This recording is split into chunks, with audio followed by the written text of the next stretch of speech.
Welcome back to CBS This Morning. A recent study shows debt from medical care has skyrocketed in the United States. More than half of all the bills in collection right now are medical bills.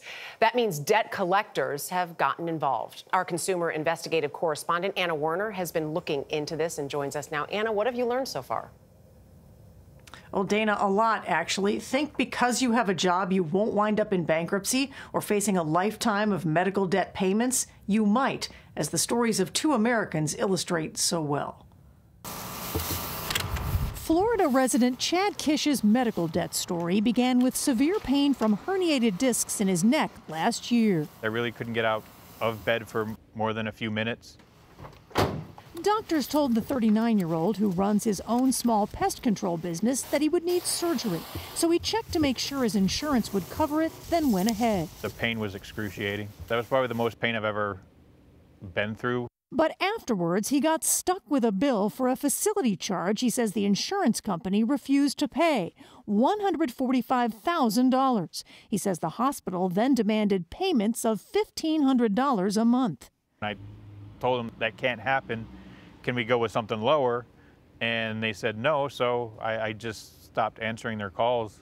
When he couldn't pay, the hospital sued him. It was just one of those things that it hits you in the gut and you're like, oh boy, now what do I do? And why is it happening to me?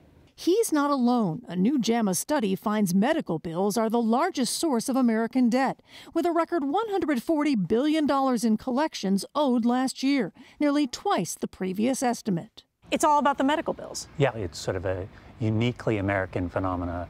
Stanford professor Neil Mahoney, the lead author, says bills are often higher for people living in a dozen states that chose not to expand eligibility for Medicaid under the Affordable Care Act. The fact that the healthcare system, which is supposed to heal people, is creating half of debt and collections in the United States is something that I think is quite distressing. One of those states is Wisconsin, where 38-year-old Alyssa Gummo lives. I felt like a criminal, like I was doing something wrong.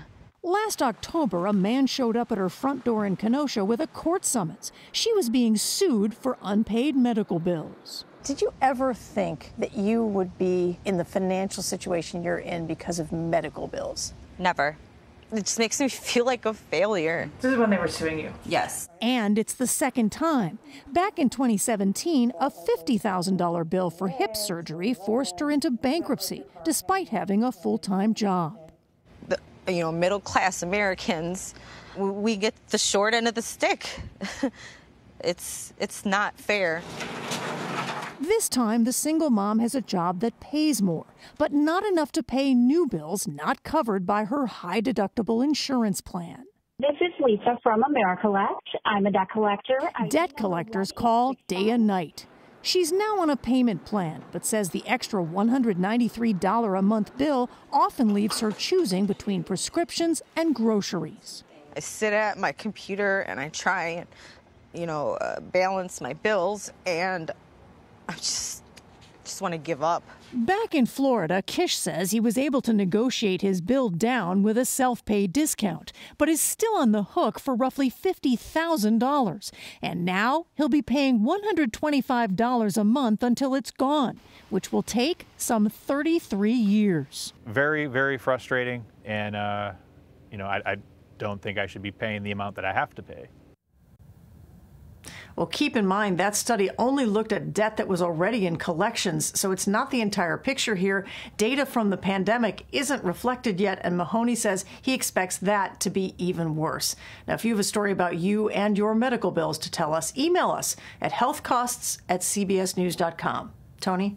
Unfortunately, Anna, I think a lot of Americans have similar stories, and you'll be hearing from them. Thank you very much.